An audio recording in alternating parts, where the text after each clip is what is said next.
Nahirap ng Pilipino, naglulustay pa rin sila ng pera natin. Naka-aircon yan. Pag sa pagdinig, may pagkain yan. Nakita naman ninyo, ang gagana nilang kumain doon. Ang lulusog na nga nila eh. Di ba? Nandyan yung mga staff nila. Nakikita ninyo yung mga makakapal na papel na photocopy. Magkano yun? Hindi naman nila binabasa yun eh. Pakitang tao lang yun eh. Sa ngayong panahon ng krisis, dapat matagal na nating champion ito. Dapat ang ating pinagtutuunan ay yung fiscal discipline. Wala po sa bokabularyo ito ni Bongbong Marcos at ng kanyang kampon, yung mga kabahagi ng aparato ng kanyang korupsyon. Kagaya po ng sinasabi ni @Audio Diva for You. Sana po ang paigtingin nila tulong sa mga OFW na ayaw nang umuwi kahit wala ng work sa pagbabakasakali na mag-open soon ang company sa mga war zone country. Hindi po unique yung komento ni @Audio Diva for You. Marami po tayong kaibigan personally nagme-message po sa akin kagaya ng mga kababayan natin sa Kuwait, ang Hakbang ng Maisog Kuwait, si Myra Abdullah, si Myra Taurus, ang ating mga kasama dyan at si Kiko at marami pang iba. Sinasabi nila, magsaraman yung kumpanyang kanilang pinagtatrabahuhan, hindi rin nila kinukonsidera na umuwi. Dahil nga raw po pag umuwi sila rito, buti nang magbakasakali sila roon, lumalaban sila ng patas, dito raw ho, maaari silang mamatay na dilat sa gutom. Facebook page, sana ho'y patuloy kayong mag-like, mag-comment, mag-react, yung share po dahil tayo'y ramdam natin na tayo ay naka-shadow ban. Sana po'y mag-share kayo upang mabasag natin itong naka-impose na shadow ban sa ating pahina at syempre mag-follow yun na sa Facebook. Please like, share, comment at mag-follow yung share po, napakahalaga. Ganon din po sa YouTube. Sana ay patuloy kayo na mag-like, mag-share. Napakahalaga po ng share, mag-subscribe, mag-react at mag-comment. No? Ang ating pong pamagat ngayong hapon ay ang bank accounts ni VP Sara. Ang huli po nating live na podcast ay last Wednesday at kagaya po ng aking natura noon ay hindi po tayo dahil respeto natin ang Semana Santa, isang tradisyon at kultura ng mga mananampalatayang Katoliko ay hindi po tayo sadyang nag-live. Kaya ngayon po'y Lunes at alam kong marami ho ang nagme-message sa akin over the weekend. Kagaya nito ni Ronalyn R. Pagdanganan, shout out please. Maraming salamat sa iyo Ronalyn. Kaya po tayo ay sadyang hindi nag-live.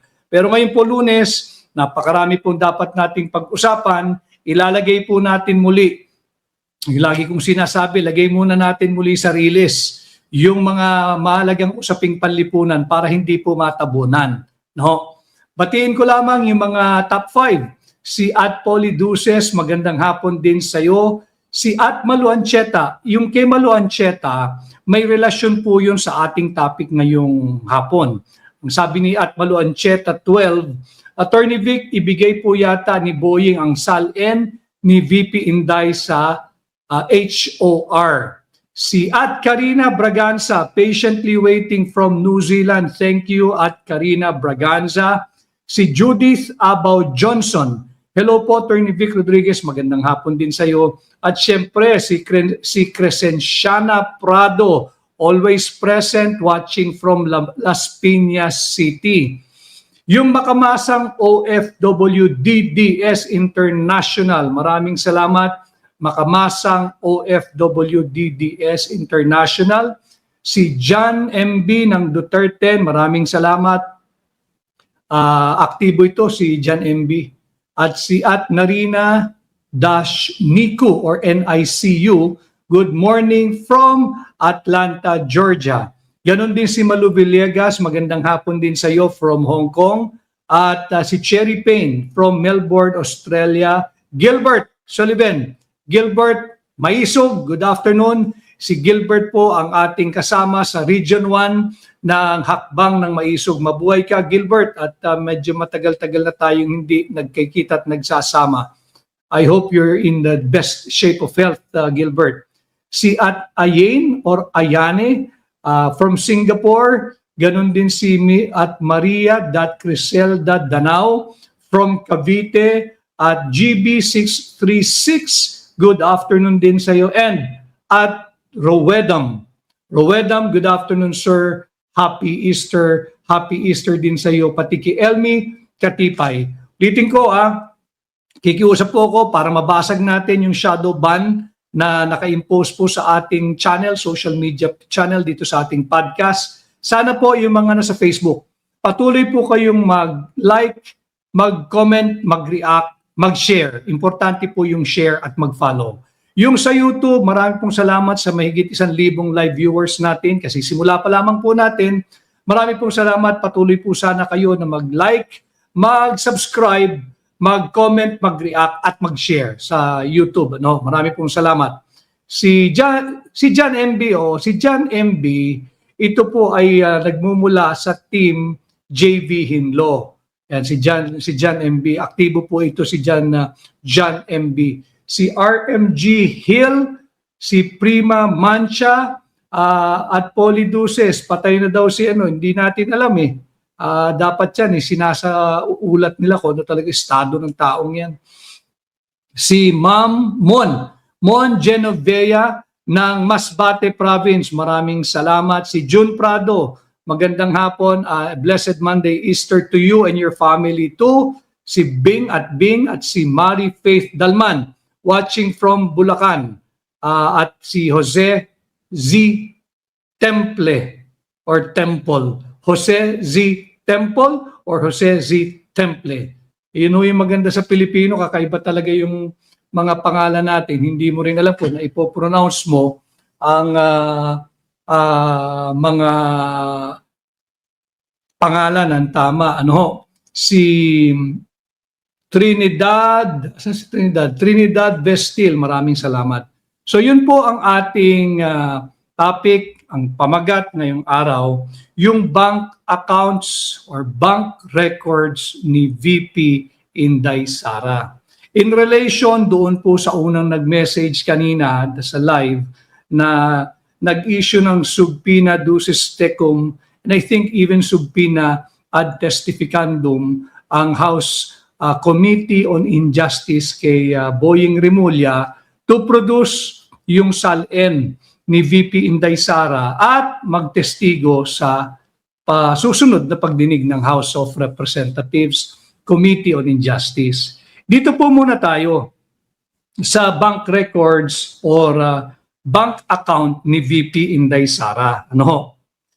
Masyado pong pinag-iinitan ng mga miyembro ng Committee on Justice ng House of Representatives itong dalawang bagay, SALN at yung bank records, bank returns or bank accounts ni VP Inday Sara. Ano po yung bank returns? Yun po yung bank records. But essentially, pagka kinalkal mo, sinuri mo yung bank returns or bank records, you are already touching the bank accounts or bank details of a person. In this case, ang ating pong dinidiskurso rito ay yung bank account ni VP Inday Sara. Sabi ni Poliduces, minamadali na nila kasi naghihingalo na si Bangag. Sabi yan ni Poliduces. Si Juvie Requieron, malubha na ang sakit. So, yun nga po nakakadagdag yung instability ng hindi paglalahad ng tunay na estado ni Bongbong Marcos, ang kasalukuyan nating presidente ng Pilipinas. Ako naman kasi ang take ko riyan, yung pagiging absent niya, lagi namang absent yan. Hindi mo nga maramdaman ng presensya So yung pagkakawala niya mula nung Holy Week hanggang ngayong araw, I was told before we nag-live tayo, hindi pa raw nagpapakita, wala pang statement, except yung Lucaret sa Malacanang, nagsabing nasa mabuting kalagayan naman daw. Di ilabas ninyo, di ba? Kasi nakakadagdag sa instability na nangyayari ngayon sa ating bansa. Corruption, talamak na kurakutan, corruption, maleta, flood control, Tapos yung problema ho nating lahat, hindi lang ng Pilipinas, kundi ng buong bansa. Ano ho? Buong Pilipinas ito, pati buong mundo, yung problema ho dyan sa Iran, war dulot ng paglusob ng Israel at ng bansang Amerika. Ano?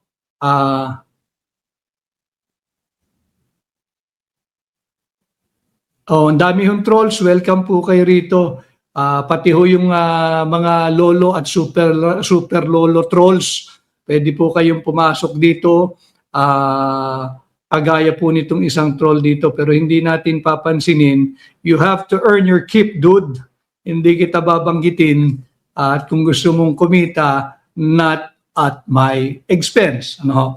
So, ang target nila ay mag-issue ng subpoena. Ano po ba yung subpoena duces tecum? Nadaanan ko lang ho rito. Ano po ba yung subpoena duces tecum at subpoena ad testificandum? Kasi yun yata yung in-issue ng Remedios Agapito from Cabanatuan City, Nueva Ecija. Mabuhay po kayo, Remedios Agapito. Yun yung tila in-issue ng House of Representatives Committee on Justice. Subpoena duces tecum at subpoena ad testificandum. Yung subpoena duces tecum, yun po yung to laymanize po para mapasimple natin, maunawaan po ninyo lahat. Huwag kayong magugulat sa mga technical or legal or Latin terms. Kami pong mga abogado, hindi rin po namin alam lahat ng mga Latin terms na yan. We also consult. We also do our research. So lalo na yung mga ordinaryong mamamayan. Kaya po meron kayong pahina, meron kayong channel kagaya ng Tinig Maisog. Ang subpoena duces tecum, ang ibig sabihin lamang po niyaan, sinusubpoena, inaatasan ka yung na-issuehan, yung tanggapan, na dalhin, i-produce, ipakita yung mga naturang dokumento na hinihingi ng subpoena. Yun po yung subpoena duces tecum. Patungkol po yun sa bagay, patungkol po yun sa dokumento, yun po ang sinusubpinahan. Yun po yung dapat dalhin sa pagdinig. Pareho lang po yan sa korte, ganyan din po duces tecum and subpoena ad testificandum. Yung subpoena ad testificandum, yun naman po yung patawag sa isang individual ng isang komite, in this case the Committee on Justice ng House of Representatives o kaya ng korte, for someone to testify before the committee, before the court, before a trial or investigation. Yun po yung pinagkaiba nun. Ngayon, yung po sa bank returns or bank records ni VP Inday, nararapat ba na subpinahan ng House of Representatives Committee on Justice itong bank returns, bank records, or bank accounts ni VP Inday Sara? Sa aking pong legal mind, sa aking pong legal eye, hindi dapat isubpina at walang kapangyarihan ang Committee on Justice na nagsasagawa ng investigation patungkol sa nakabinbin na impeachment complaint laban kay VP Inday Sara. Ano ho?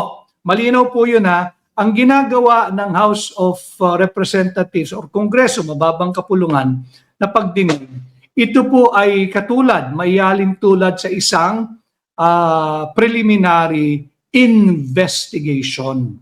Investigation pa lang ho. Hindi pa po ito kaso. No? Importante yun. Iba yung investigation, iba yung kaso.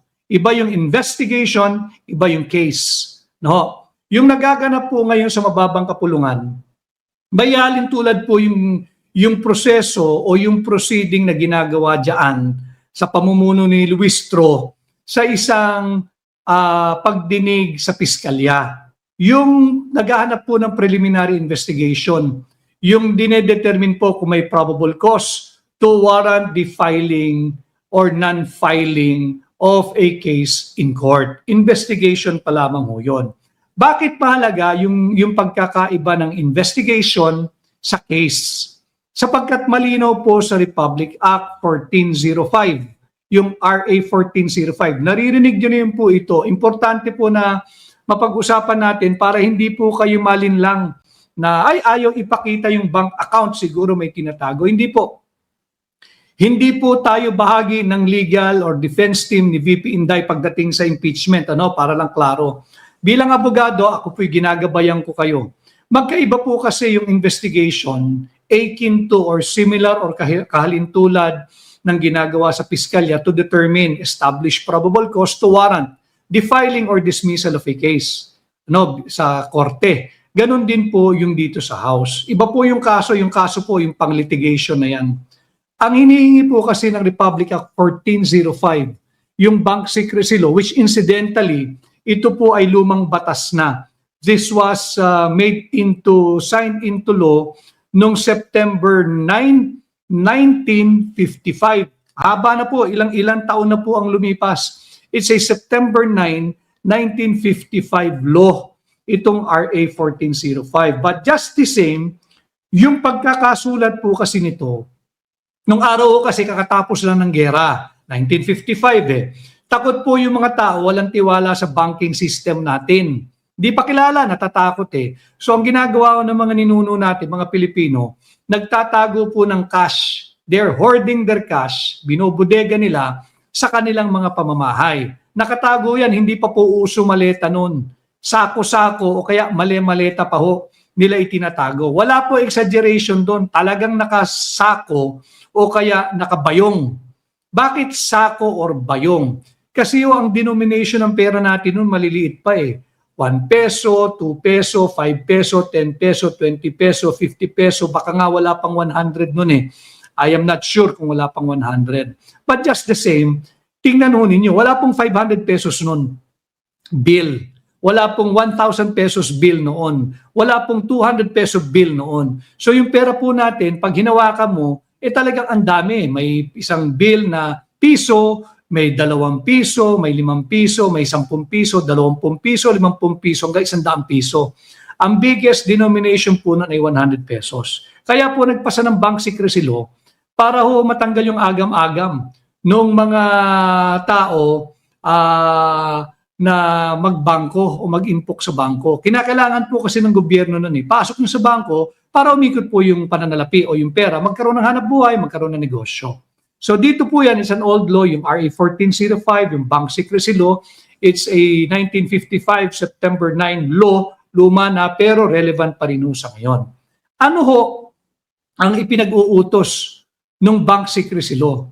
Ito pong lumang batas na ito, ang ginagarantiya po nito ay absolute confidentiality. Kaya po yung mga kaibigan natin na nasa baol lang nila nilalagay, Attorney Vic, tama yun, Ines, Nympha, Seaton, Noel. Sa baol nila nilalagay yung mga ninuno po natin. Iba nakabayong, kagaya nga po ng sinabi ko, yung bayong na pamalengke at saka yung mga sako. Bukod pa yun yung barya, marami pong barya nun.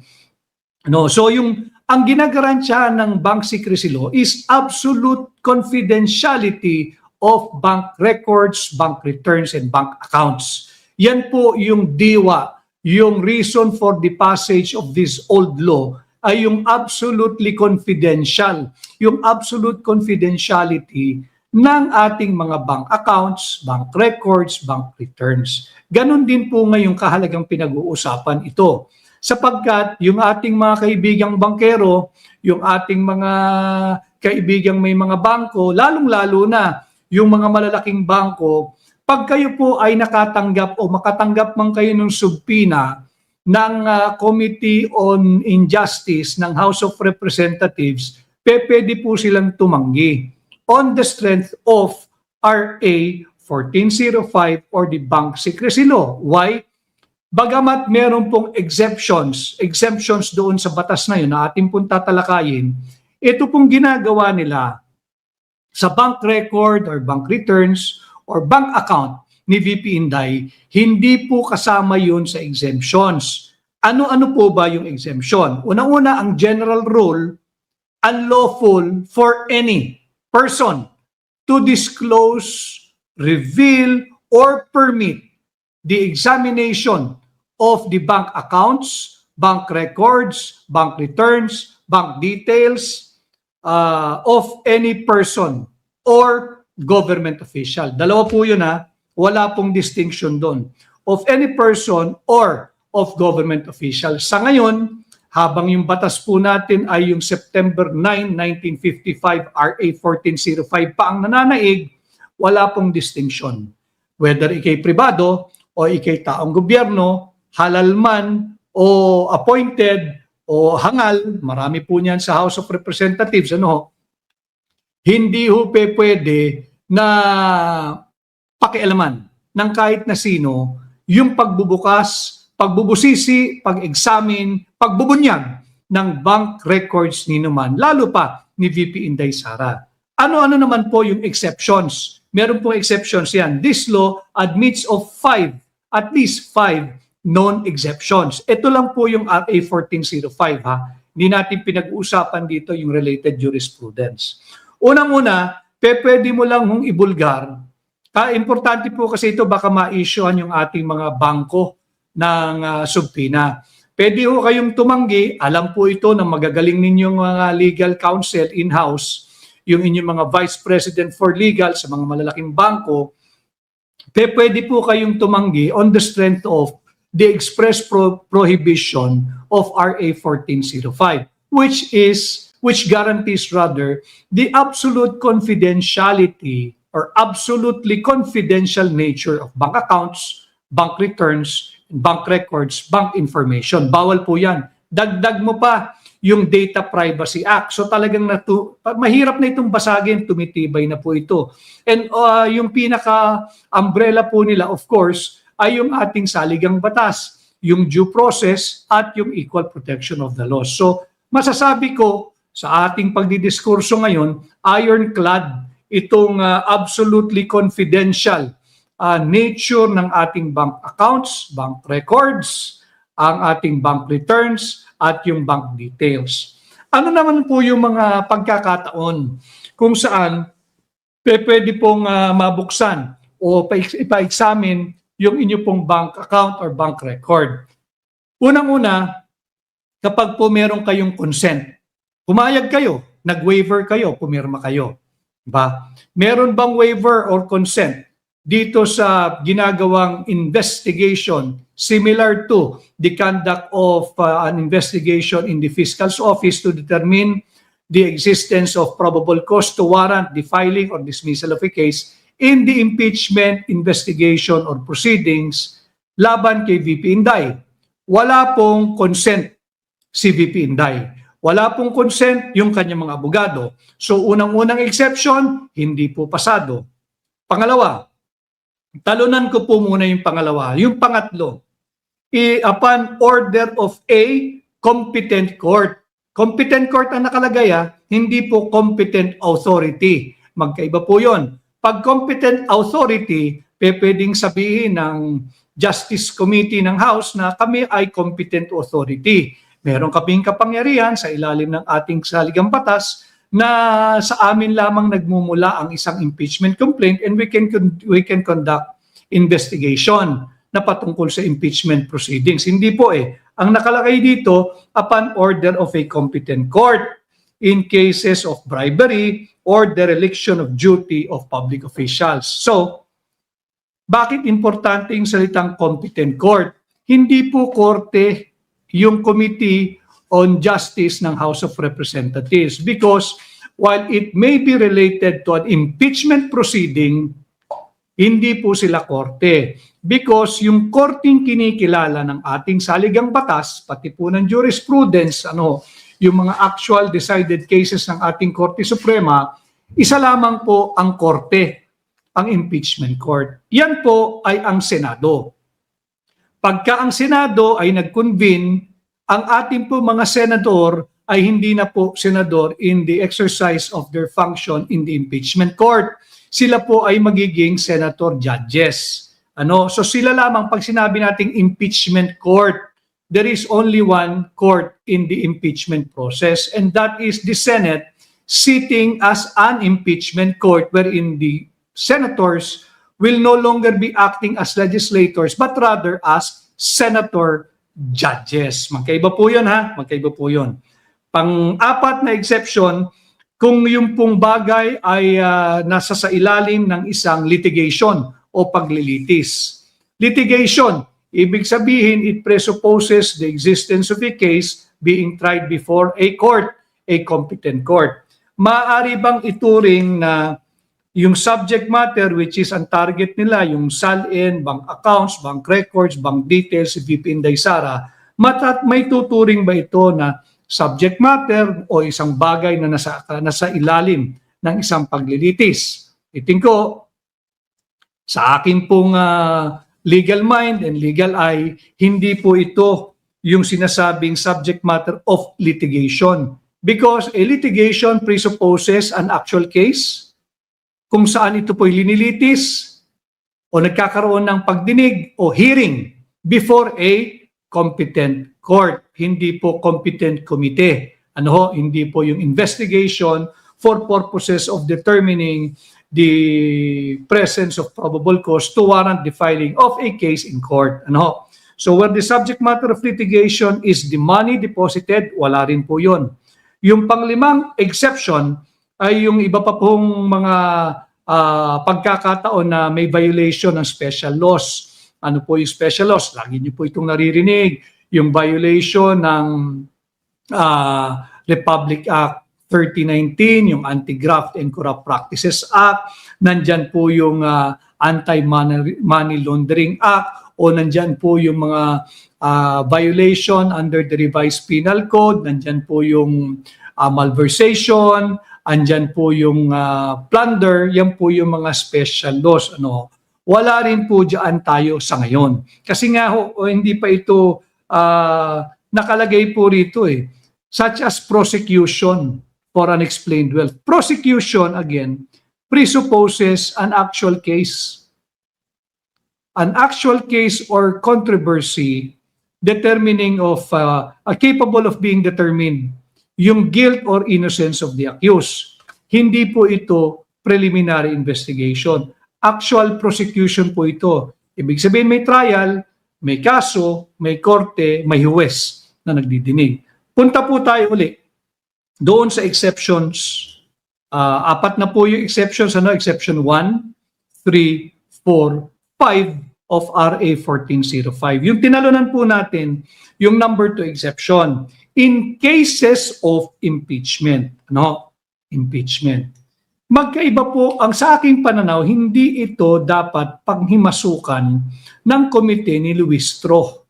Ito po ay over and above the grant of authority by the Constitution to the House of Representatives and to the Committee on Justice, Committee on Injustice. Marami pong salamat sa halos 2,000 live viewers natin sa YouTube. Patuloy po sana kayo na lumahok, sumali, mag-like, mag-share, mag-subscribe. Yung share po, napaka-importante. Mag-comment po kayo, mag-react po kayo. Yung nasa Facebook, na ako po'y humihiling sa inyo, baka pwede nyo akong pagbigyan, patuloy po kayong mag-like, mag-comment, mag-react, mag-share. Napakahalaga po yung pag-share, napakahalaga din po ng mga topic na tinatalakay natin dito.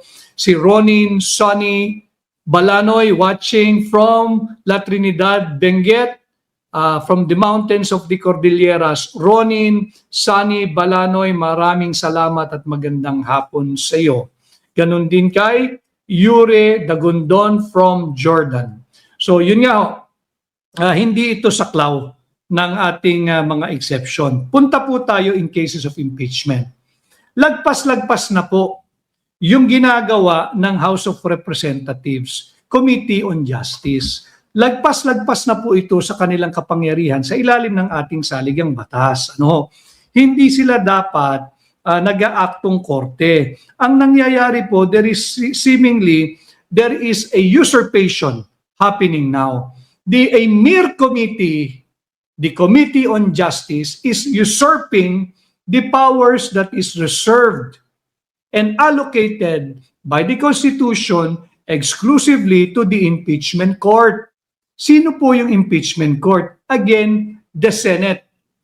To convene and to act and to sit as an impeachment court. wherein the senators, by that time, kung naabot tayo dyan, hindi po sila legislators. They will be there not to legislate, but rather to be the senator judges. Didinig ng impeachment complaint laban kung sino mang impeachable officer na harap sa kanila. No? Si Julieta Ichijo, Julieta Lontao Ichijo, shout out sa ating grupo ang Maisog SCVI, Maisog Sunrise Care Volunteer International Japan. Hi Juliet, si Julieta, aking kaibigan, mabuhay ka. Maraming salamat sa inyong pagtanggap noong Semana Santa sa ating kasama at kasamang tunay na lumalaban ang ating kaibigan Senador Dante Marcoleta diyan sa Japan. Maraming salamat sa aking dedicated Maisog SCVI, ang Sunrise Care Volunteer International Japan. And yes, Julieta Ichijo, I hope to see you soon, and the rest of our guys there. Si at Roxani Tumaka. Good afternoon po, Attorney Vic. First time ko napanood live, watching from UK. Welcome to our live podcast. At Roxani Tumaka, maraming salamat. Magandang hapon mula po dito sa Pilipinas. Siya po ay nasa UK naman. No? So, lagpas-lagpas na po yung kapangyarihang ginagalawan ng Committee on Injustice. Ano? Yung impeachment, balik tayo sa impeachment. Ano ba impeachment? Ano ba yan? Criminal case ba yan? Civil case ba yan? Administrative case ba yan? Patuloy pa po ang pagdidebate. Ano ba talaga ang impeachment? Is it a criminal, civil, or administrative proceeding? While there is none, and ito po'y patuloy na subject pa po ito ng pag-uusap, ng debate, ng pag-aaral, hanggang sa ngayon po, ang treatment po sa impeachment ay yung naririnig ninyo, yung sui generis. Ayan na naman, yung mga abogado talaga, pampagulo sui generis o sui generis. Ano ba yung sui generis o sui generis? Englishin na lang po natin. Ibig sabihin po nun, ay class on its own. Sa Tagalog uli, katangi-tangi, wala ho siyang katulad, wala siyang kaparehas, hindi siya civil, hindi siya criminal, hindi siya administrative. Sui generis o sui generis o para ba simple, katangi-tangi, wala siyang katulad, hindi mo siya pwedeng ihambing. Yan po yung nature ng impeachment. No? Subalit, maging sui generis o katangi-tangi man po ang ating impeachment proceeding, malinaw po na yung kanyang katangian ay hindi po nagpapahintulot sa mababang kapulungan, lalo na diyan sa Committee on Injustice ng House, na magpanukala, magpasa ng kanilang rules and regulation, ng kanilang sariling panuntunan, na labag po sa ating saligang batas.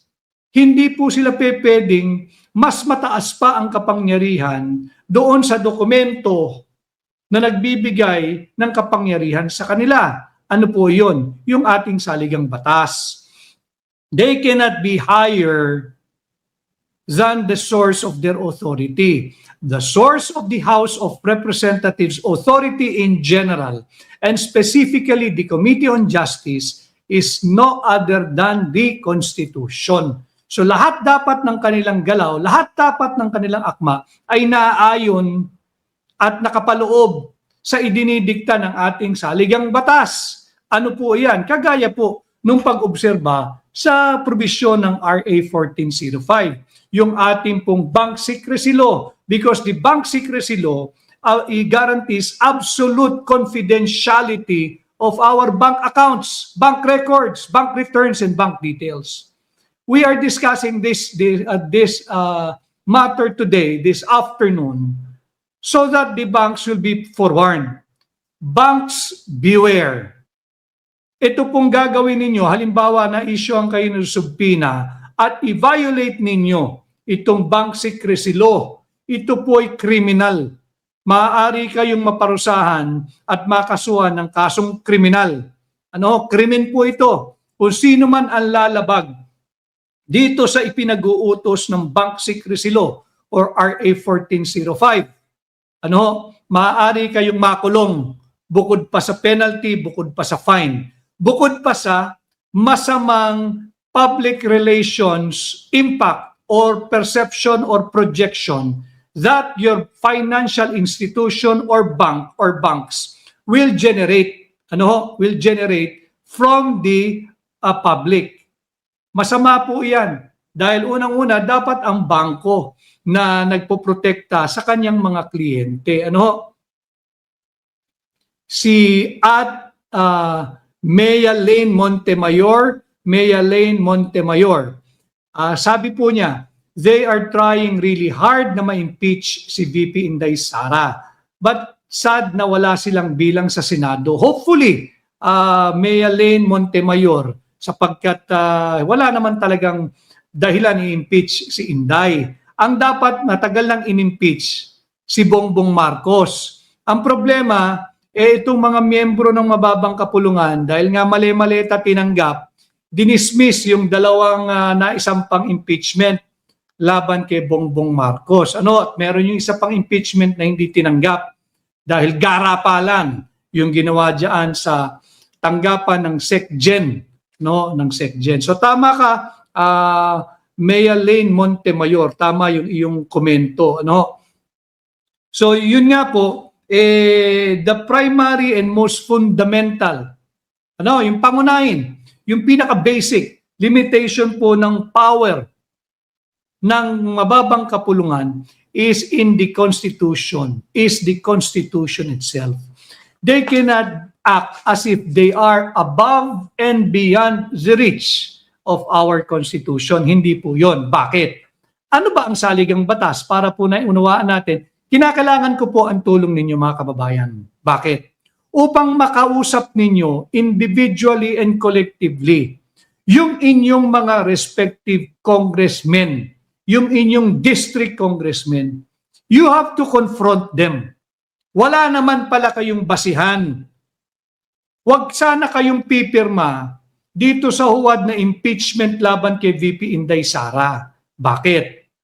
Sapagkat mas marami pong malalang problema ang ating bansa. Ang palitan po ng piso kontra dolyar ngayong araw ay hindi naman bumubuti, bagyang bumababa, sabay tataas na naman.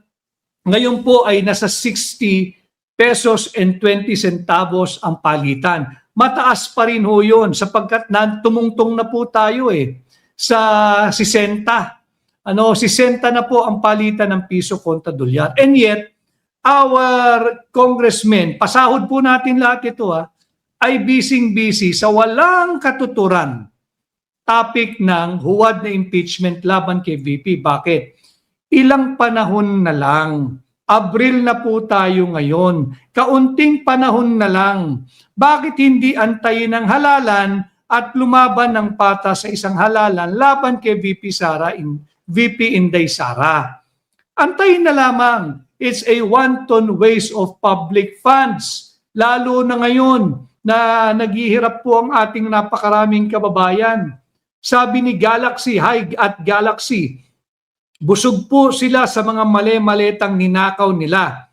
Kaya illegal ang ginagawa nila only in the Philippines. Yan po ay valid observation ng ating kababayan who, by the way, is based in Singapore. Si Galaxy, nakikita po niya na the system, the government is working for the benefit of its citizens in Singapore. Naiko-compare po ng kagaya ni Galaxy, based po siya sa Singapore. Kaya nakikita niya, naiyahambing niya kung paano yung positioning at pag-akto ng gobyerno doon, lalo na sa panahon ng krisis. So yung Constitution po, yan po yung fundamental law of the Republic of the Philippines, to which all laws, regulations, and even contracts between private individual, contracts between the government and a private individual. Basta po, lahat ng batas, lahat ng regulasyon, lahat ng kontrata ay dapat po inaayon sa ating saligang batas. Ganun po kahalaga yan. That is why, if you may remember, before the Holy Week break, 2 weeks back, kami po kasama si Attorney Bobet Terion ay nagsampa ng kaso at saka si Dr. Richard Mata, incidentally, hindi lang ho kami nagkita. Hi Doc Richard and Erica Mata.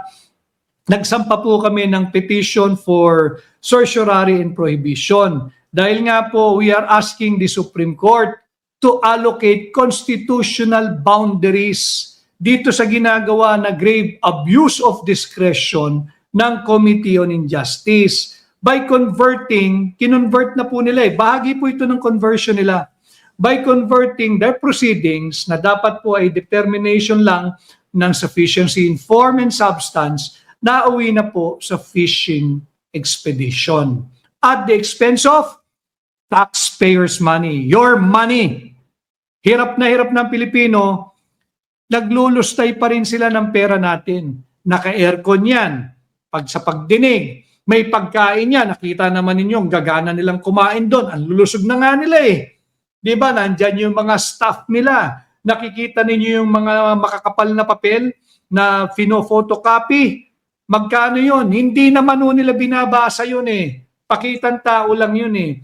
Sa ngayong panahon ng krisis, dapat, matagal na nating champion ito, dapat ang ating pinagtutuunan ay yung fiscal discipline. Yung fiscal discipline, yung austerity measure, at yung belt tightening. Wala po sa bokabularyo ito ni Bongbong Marcos at ng kanyang kampon, yung mga kabahagi ng aparato ng kanyang korupsyon. Kagaya po ng sinasabi ni at Audio Diva for You. Sana po ang paigtingin nila tulong sa mga OFW na ayaw nang umuwi kahit wala ng work sa pagbabakasakali na mag-open soon ang company sa mga war zone country. Hindi po unique yung komento ni at Audio Diva for You. Marami po tayong kaibigan personally nagme-message po sa akin kagaya ng mga kababayan natin sa Kuwait, ang hakbang ng Maisog Kuwait, si Myra Abdullah, si Myra Taurus, ang ating mga kasama dyan at si Kiko at marami pang iba. Sinasabi nila, magsaraman yung kumpanyang kanilang pinagtatrabahuhan, hindi rin nila kinukonsidera na umuwi. Dahil nga raw po pag umuwi sila rito, buti nang magbakasakali sila roon, lumalaban sila ng patas, dito raw maaari silang mamatay na dilat sa gutom, sa kriminalidad dahil wala tayong maasahan sa kasalukuyang administrasyon.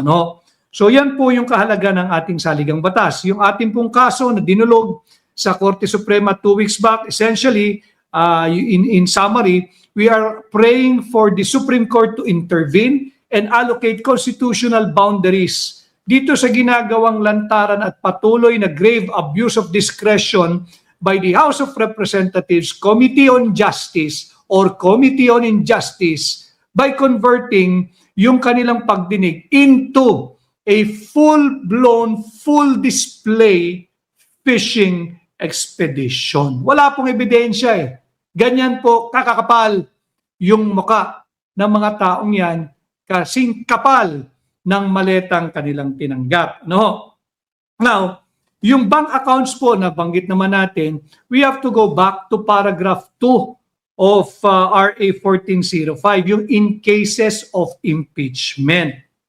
Alam mo ninyo, yung ginagawa ni Luistro at yung kanyang gangmates, yan po ay purely investigative in nature, kagaya po nung paghihiwalay natin, di ba? Iba yung kaso, iba yung impeachment complaint, iba po yung investigation ng impeachment complaint. Yung impeachment complaint, yan po yung initiatory pleading para gumulong yung impeachment proceedings.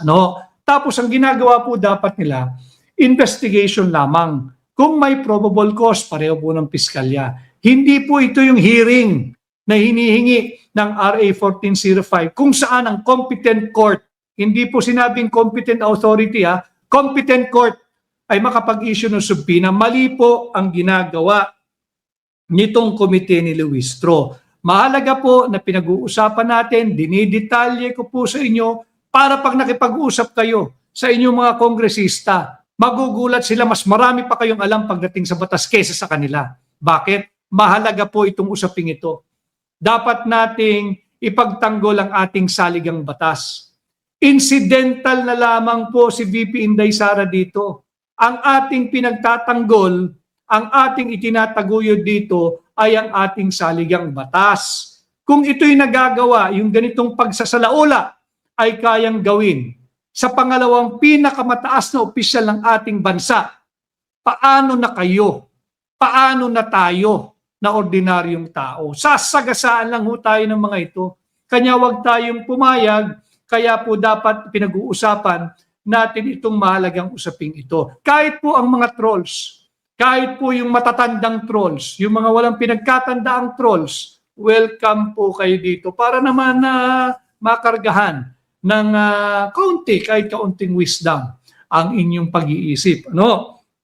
So, yung pong RA, yung paragraph 2 na binasa po natin na in cases of impeachment, it speaks and presupposes that there is already a case being tried before an impeachment court. At yung subpina, bahagi ng proseso ng impeachment court. Ano? Hindi po masasabi na fully operative na itong bahaging ito ng RA 1405. Hindi pa po ito fully operative. Sa ngayon, bakit? Hindi pa po ito yung kasong dinidinig eh. Preliminary investigation pa lamang po ito. Ano?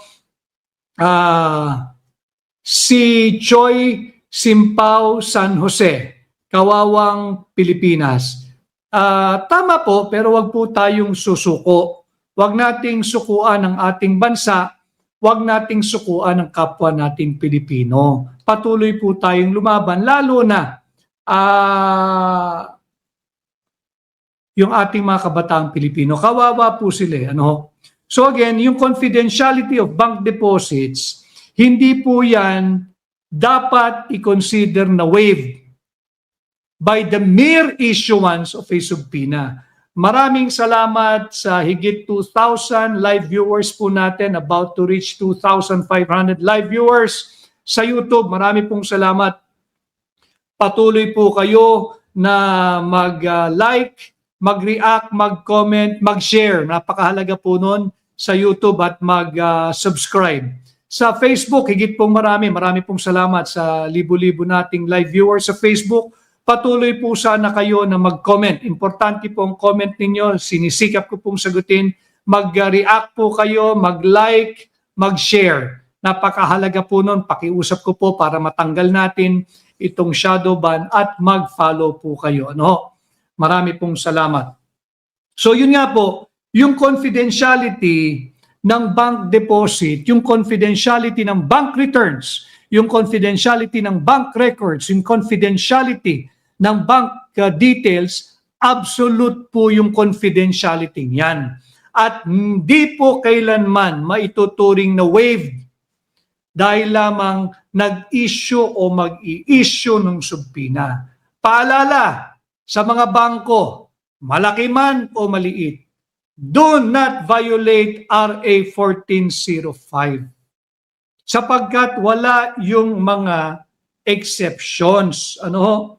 The subpoena issued or to be issued sometime in the future by the Committee on Justice cannot override the express prohibition by a special law like RA 1405. It cannot override.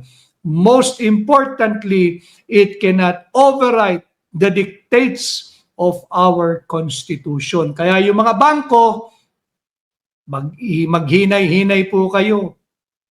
Huwag kayong susunod, huwag kayong tatalima sa mga maling ipag-uutos ng komiting ito. Simple lang naman yan. Kung sa tingin ninyo may sufficient in form, in substance, and grounds, yung impeachment complaint na dinidinig ninyo sa committee level, di pagbotohin nyo na, dalhin nyo na sa plenaryo. Pagbotohin nyo na. Ngayon, kung meron kayong boto, pasampanin nyo sa Senado. But do not resort to fishing expedition because that is prohibited and abhorred by our Constitution. Hindi ho tama yan. Bakit? Meron na pong kaso, bukod sa Constitution, yung kaso po na actual decided case na po ito, yung Marquez versus Desierto. Si Desierto po, ito po si Aniano Desierto, yung ombudsman natin nung ilang taon na pong nakalilipas. Ano? Ang sinabi ng Korte Suprema, Kung walang nakabinbin na kaso po hindi complaint, kung walang nakabinbin na kaso at ang nagaganap lamang ay isang investigation o inquiry. Magkaiba po yung kaso sa investigation or inquiry. The case of Marquez versus Desierto, the Supreme Court made it very, very clear. If there is no pending case and what is being conducted is a mere investigation or inquiry, any subpoena cannot override the constitutional prohibition as well as the prohibition provided by the bank secrecy law. Malinaw po yan. Ngayon, tanong, kaso ba yung ginagawa ni Luistro? Yan ba'y may tuturing na kaso na pagdinig ng kaso? Hindi. Basehan po natin si Luistro mismo. Nung siya ay nagpahayag, sinabi niya na ang kanilang proceedings ay is an investigation or inquiry to establish probable cause. Therefore, sinabi ni Luistro, yung kanilang ginagawa remains to be investigative in nature. Malinaw po yun, siya nagsabi niyan. Investigative in nature. Ibig sabihin, hindi pa po ito yung pagdinig na hinihingi ng exception ng bank secrecy law. So muli, paalala po sa inyo para pag kinausap ninyo yung inyong mga congressman, engage niyo po sila. Huwag ninyong hahayaan na boboto ito ng pabor sa huwad na impeachment na walang public consultation. Bakit? Hindi po sila hari ng distrito. Sila po ay kinatawan lamang natin sa Kongreso to represent us. They do not own us at hindi rin po sila dapat maghari-harian sapagkat hindi sila hari, bagamat halos lahat sa kanila ay feeling hari. Huwag po tayong pumayag. Yung Section 3, yung mga bangko and financial institution, yes, this is directed to you. I know, you have retained the best legal advisors, you have the best legal minds as your VP for legal, yung malaking bangko. Let me just remind you of the express provision ng Section 3 ng RA 1405. Pinaparusahan yung unauthorized disclosure, pagbubunyag, pagbubuyangyang ng anumang bank details, bank returns, bank records at bank accounts ni numan. Wala pong kinikilala yan whether ikay taong gobyerno o pribado. Again, yung legislative intent of this old law, September 9, 1955 pa yan na ipasa. Ang legislative intent po niyan ay absolutely confidential. Yung bank details, bank records, bank returns, and bank accounts. Therefore, no touch yung mga bangko. Ang inyong misyon, pangalagaan yung interes ng inyong deposito, ng mga depositor, yung kanilang mga deposito. So yan po, klaro tayo dyan. Hindi po dapat i-disclose o i-reveal hanggat wala po tayo doon sa impeachment trial proper. Pagka pa po wala po yung impeachment court, hindi pa po yan nako-convene, hindi pa po yan duly constituted, investigative in nature lamang ang nagaganap na proceedings diyan po sa mababang kapulungan. We have to be very careful with the term or terms that are being used loosely. Wala pong pagdinig, kundi po proseso ng impeachment ang ginagawa diyan sa committee level. Ang hearing po, reserve po yan doon sa impeachment court. There is only one, I will repeat, there is only one entity that can act, can sit and be convened and constituted as the impeachment court. Yan po ang Senado, hindi ang mababang kapulungan ng Kongreso, hindi po. Out sila dyan. While they may have been enshrined by the Constitution, na lahat po ng impeachment proceedings shall be initiated sa House of Representatives, ang pagdinig po sa Senado. Alam ko pong alam nyo yan. pinapaalalahanan ko lang po kayo so you can engage with all your respective district representatives. Singilin ninyo. At kung mali-maleta lang ang sukatan, huwag na ninyong iboto pabalik sa Kongreso yung mga yan. Ano ho? Kailangan natin yung mga mambabatas na magtataguyod.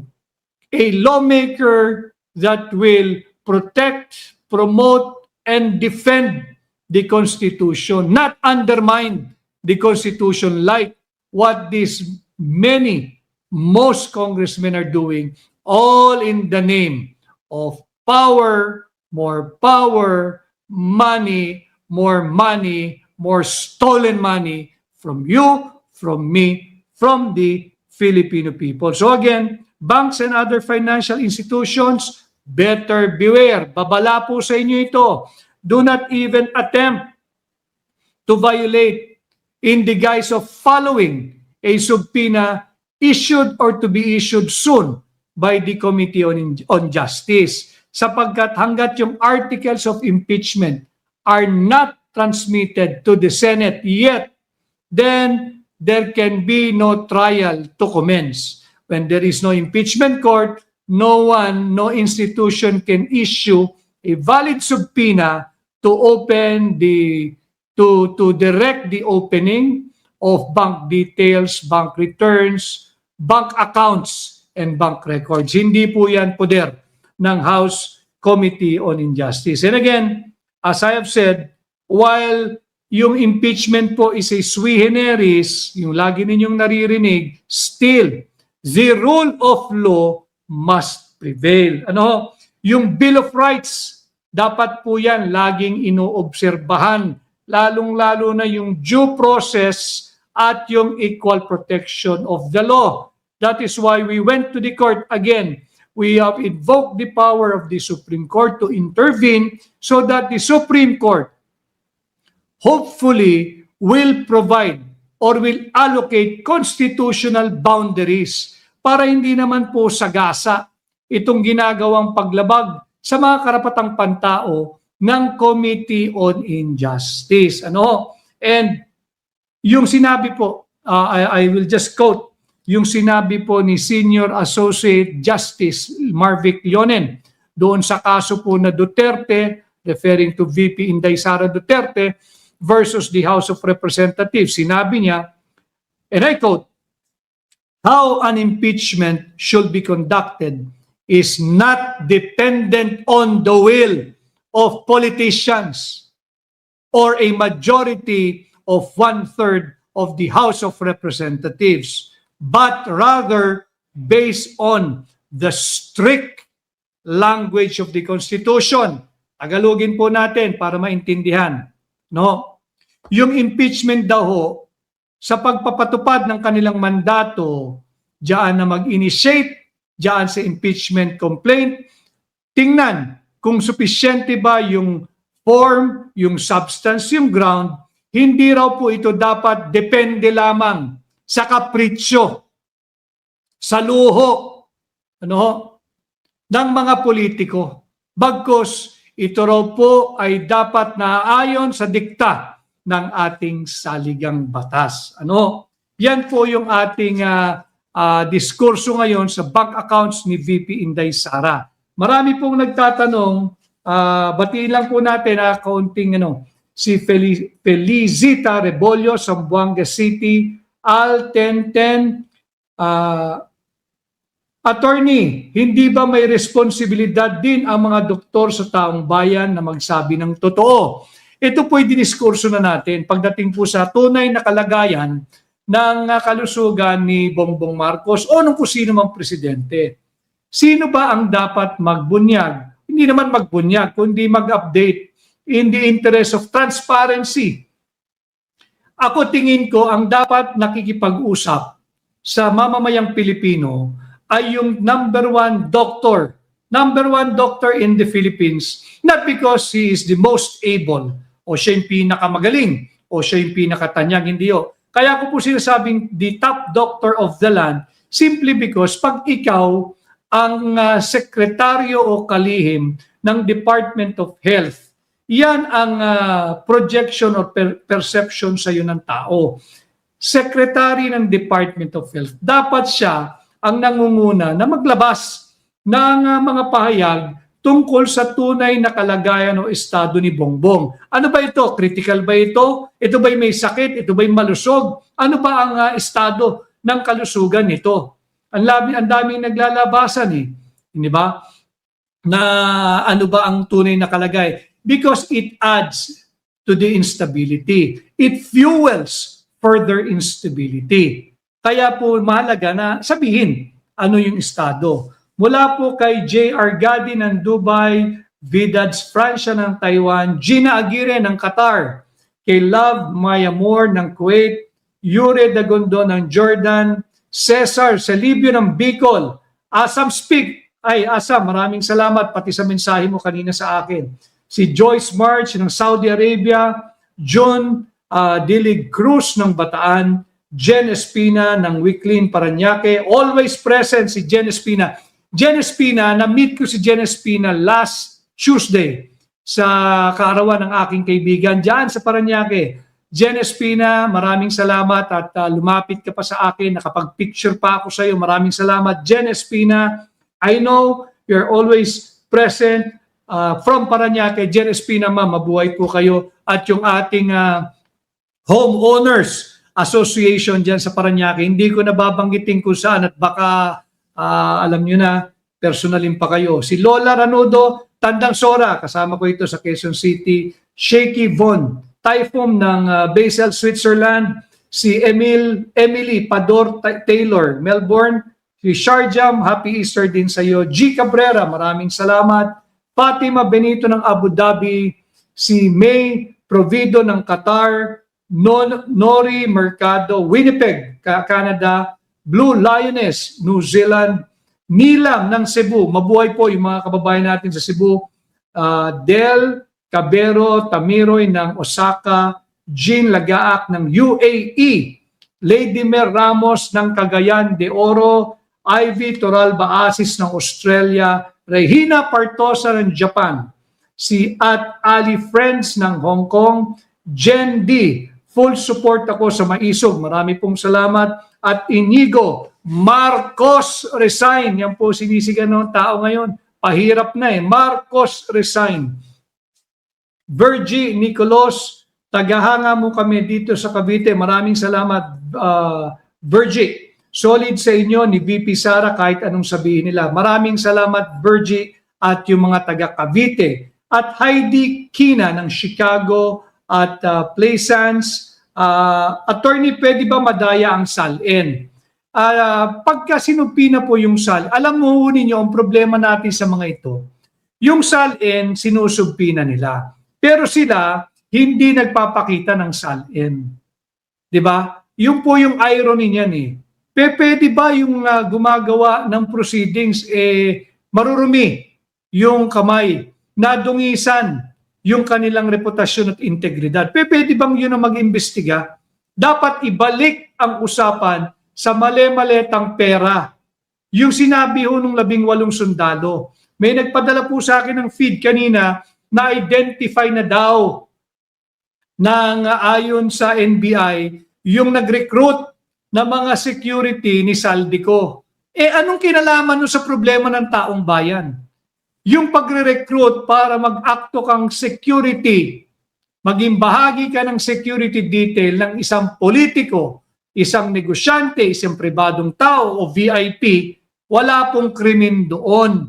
Wala pong bawal doon. Ito namang loko-lokong news outfit, mainstream media ibinabalita. Imbis na ibalita ninyo, ano ba estado ni Bongbong Marcos? Bakit hindi nyo sundin ni Shane Pring? Bakit pong walang nag-investigate sa maleta? Bakit mo iimbestigahan yung pribadong tao na nag-recruit para sa mga security detail ni Saldico? Wala pong kasalanan doon. Dapat nga pasalamatan yung nag-recruit 100 tao na recruit niya. Nagbigay ng security kay Saldico. Nakasahod lahat yung kay Saldico. Wala naman silang pinatay. Anong kasalanan nung nag-recruit? Dapat imbestiga ng NBI yung mali-maleta. Huwag yung cover up. Huwag yung cover up. si Jane Basco ng Singapore, si Rosana Tumapat ng UK, at Ayen, thank you rin sa iyo, Ann Palero, Maisog Malaysia, Kathy Sosito, NJ Nor ng Saudi Arabia, Jane or John Mark Kanyas ng Karkar, Cebu, Teresita Udtohon ng Hong Kong, Hector Etorma ng Wellington, New Zealand, Kimura Dolores ng Nagoya, October 9 ng Bohol, Glenda Kim ng South Korea. Maraming salamat. Napakarami po nating mga live viewers ngayon. Marami pong salamat. Bagitin ko lang po iba, meron pa po tayong konting tatalakayin. Si Benji Sakila ng Jeddah, Maguindanao, Susan Charles Ortiz ng Florida, Lemuel ng Canada, Faye SM ng Singapore, Lala Ranudo, salamat sa pakikipaglaban, huwag tayong tumigil. Yes, Lala Ranudo, Ivy Canedo ng Talisay, Cebu, Jong Baluran, Cavite, Fe Costardo Hill ng Malaysia, Malu Ancheta, dapat mauna ang HOR maglabas ng SALN nila. I agree. At hindi lang ikaw, Malu. Higit na maraming Pilipino ang gusto. Ilabas muna ng mga kongresista yung kanilang SALN. Mirna Narvaez, maraming salamat. Mirasol Gumaton ng Hong Kong. Mirasol Gubaton. At Akoto, New York, USA. Muhammad Madina ng Jeddah. Anna May Kimot. Gagawin ng Injustice Committee lahat ng paraan para mapabagsak si VP Sara. Wag nga ho tayong pumayag. Si Willie Mendoza ng Dasmariñas, Cavite. Ang presidente ko ay si Inday Sara Duterte. Si Vin Laban ng Riyadh at Nelisa ng UAE. Epi, hi Ma'am Epi Maisog, Switzerland. Thank you for watching. At Rosalie Bandoho, itong si Luistro, kaya ang tanungin, ang bangko niya kaya kung magkano ang ninakaw niya. Sabi ito ni at Rosalie Bandoho. Si Diana Wilkinson ng UK at Diba Obtus, si DG Aileen ng Parañaque, Glenda Bilbao, Santo Tomas, Batangas, Sulit Hernandez Mary ng Barcelona, Spain, Ethel Kabatuan ng Oman, Team Maisog Cavite, Lucelyn Arcaba, maraming salamat sa lahat ng Maisog. Zinor Loria ng Legazpi City, Albay, mabuhay kayo. Si Charmaine Bagaso, pero yung bank account ni Martin Romualdez, ni Tambaluslos, at ni Bangag, di nila magalaw-galaw. Jorge Kumaling ng Belgium. Kaya po, dapat talaga maging bahagi po kayo ng mga mahalagang usaping panlipunan. Kagaya po nito. Para hindi po tayo mabudol. Para hindi tayo maloko muli nila Bongbong Marcos, ni Martin Romualdez, yung mga kasama nila, si Adrian Bersamin, yan si Stella Kimbo, huwag nating kalilimutan. Tapos na po yung Holy Week, marami pong storya, pilit nilang pinapatay. Ibinabalik ko lamang po yung mga nais pong maglihis ng mga totoong kaganapan sa ating bansa. Yung sinasabi po ni Ping Lacson naman na hindi raw po dapat suspindihin yung VAT. Last na po ito. Hindi raw po dapat suspindihin yung VAT. Bakit? Mawawalan daw po ang pamahalaan, ang gobyerno, ng 320 billion pesos pag sinuspindi ang VAT.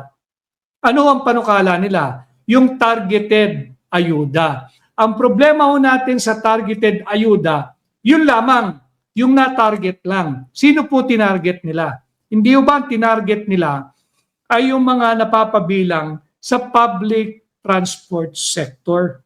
Yun ho yung tinarget nila eh. Tanong ko sa inyo, lalo na yung mga pauwi na ngayong hapon.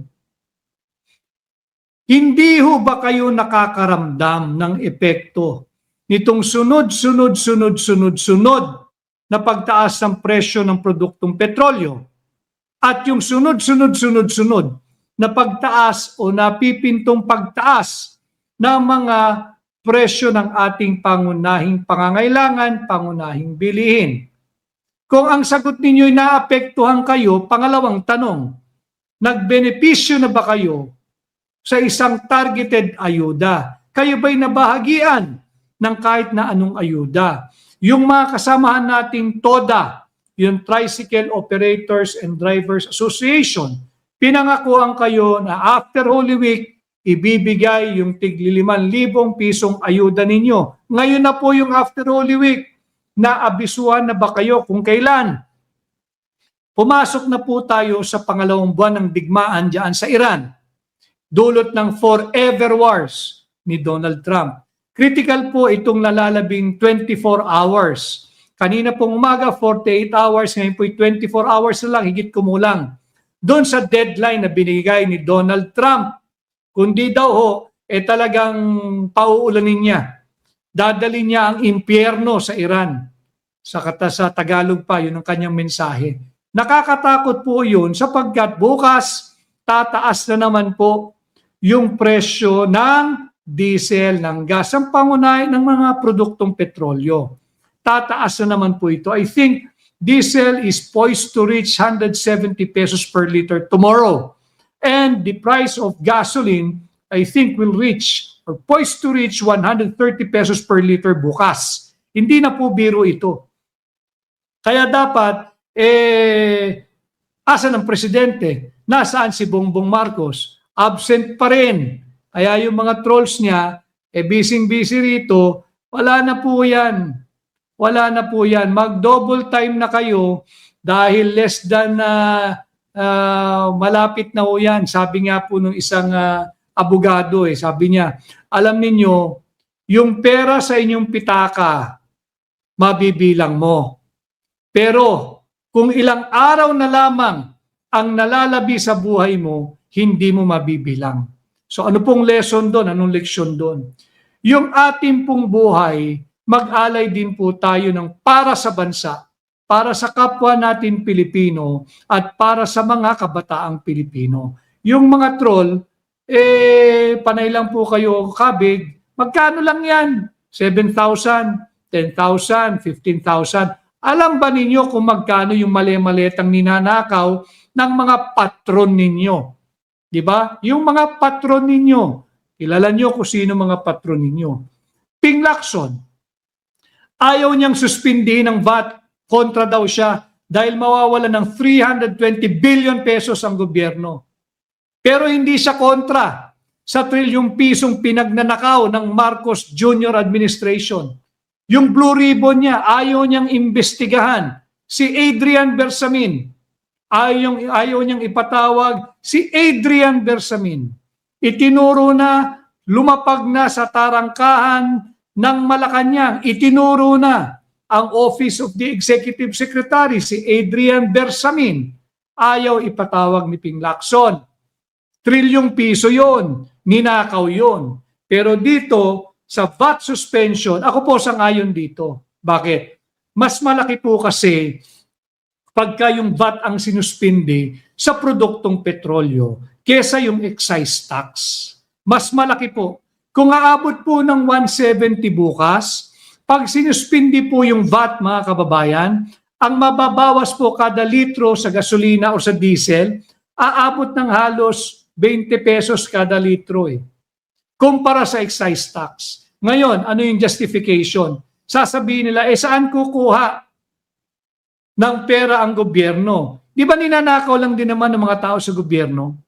Pag sinuspindi yung VAT, hindi na natin kinakailangan ng targeted subsidy o targeted ayuda. Bakit? Lahat po ng may sasakyan, whether pribado, pampubliko, ginagamit sa negosyo o pampersonal o sa trabaho, makikinabang. Nakakatiyak pa tayo. Hindi ba?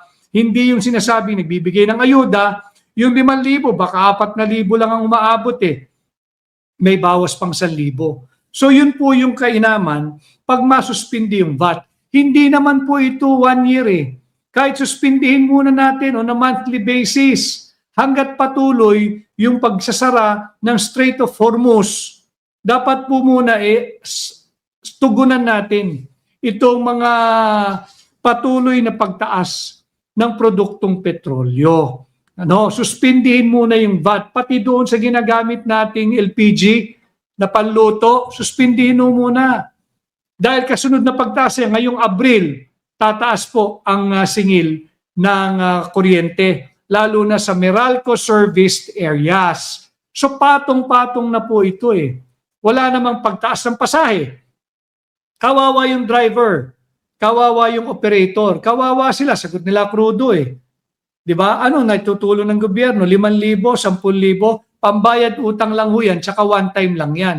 Unlike pag sinuspindi ho yung VAT, tatandaan nyo si Tatang, yung pinakita nating video rito, umiiyak. Ang sabi niya, hindi naman kami humihingi ng limos eh.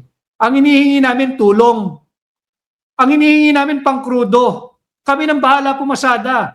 Pagod ang katawan namin, nakabilad kami sa init, wala namang aircon ng mga jeep, hindi sila nangihingi ng limos. So yung ayuda, yung targeted subsidy, targeted ayuda, maliit lang o naiaabot noon. Pero kung suspindi ng VAT, napakahinang argumento na mawawala ng 320 billion pesos ang pamahalaan pag sinuspindi ang VAT. Bakit? Hindi ba sa nakalipas na 3 taon, trilyon-trilyong piso ang nawala sa kaban ng bansa dahil pinagnanakaw lang ng mga korap sa ilalim ng Bongbong Marcos administration?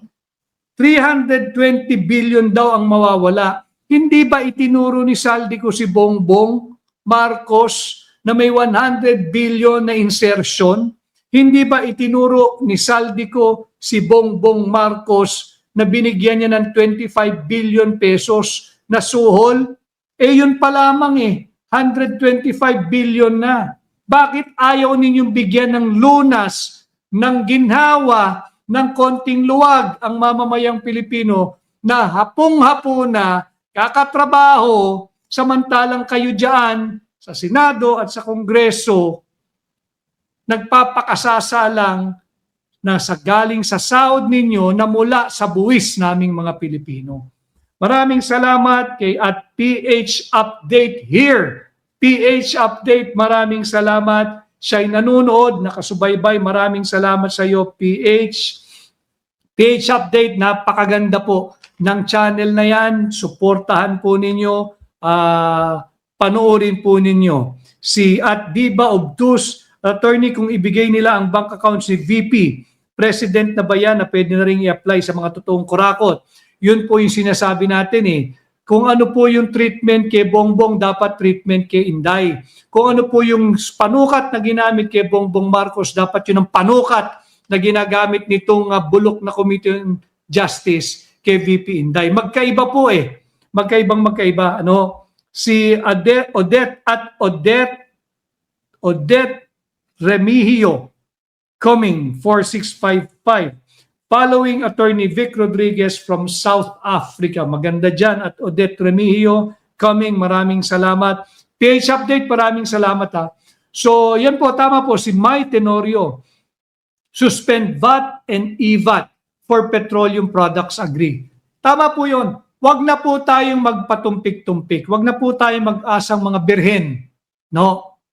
Yung 320 billion na mawawala daw dahil hindi makokolekta pag sinuspindi ang VAT, hindi po malakas na argumento yun. Ang malakas na argumento natin, magsama-sama po tayo mga Pilipino. Hindi ba, tanungin natin si Ping Lacson, hindi ba trilyong piso ang nawawala taon-taon dahil nauuwi lamang sa korupsyon? Sino nakikinabang? Yung tumanggap ng mali-maleta. Bakit pag mamamayang Pilipino na, ang pagod na, magkakaroon na po ng filing ng income tax ng April 15, nangangampanya si Bongbong, magbayad daw ng buwis. Wala na ngang may uwing pera. Kaya nga hinihingi suspension ng VAT. Bakit pagka luwag o kaginhawaan, pansamantala, panandalian ng ordinaryong Pilipino, ayaw niyong ibigay?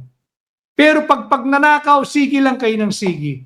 Yan po yung mga katanungan or food for thought na iiwan ko po sa inyo ngayong hapon sa ating pag-live. Uwi po ninyo, saan man kayo pupunta, sana maging bahagi ng inyong kwentuhan, ng inyong diskurso upang mapalawak pa po natin, mapalaganap ang tunay na kalunos-lunos na nangyayari sa ating bansa. No? Maraming salamat po sa lahat ng sumama ngayong araw po ng Lunes, April 6, 2025. Salamat po sa almost 3,000 live viewers natin sa YouTube. Marami pong salamat. Patuloy po kayong mag-like, mag-subscribe, mag-share, mag-comment. Yung share po, napakahalaga.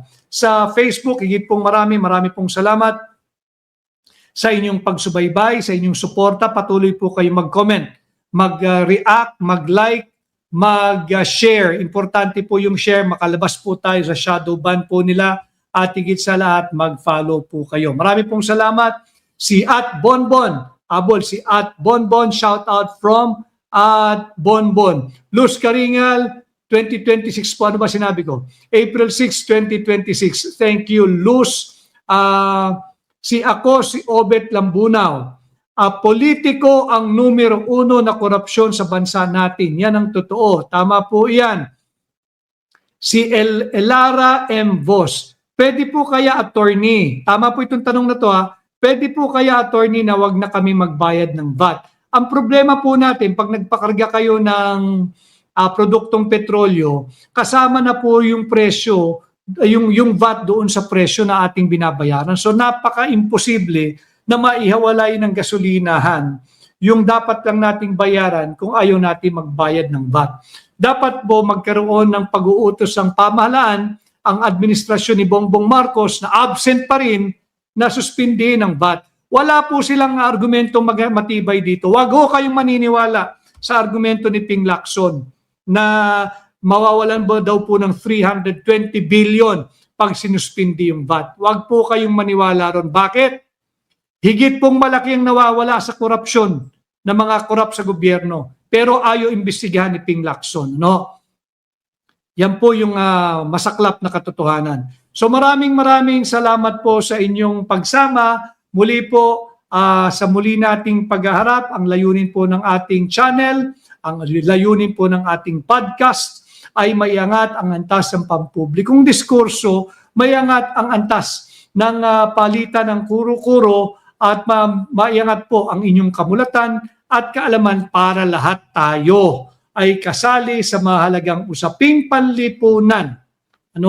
Para lahat tayo ay kasali sa lahat ng mahalagang usaping panlipunan, makabuo kayo ng inyong malaya, matapang, maisog na kuro-kuro, opinyon at pananaw bilang ambag natin sa nation building, higit pa para sa ating mga kabataang Pilipino. Ako po muli ang inyong kaibigan, Attorney Vic Rodriguez, Pilipino, abogado, maisog. Magandang gabi po.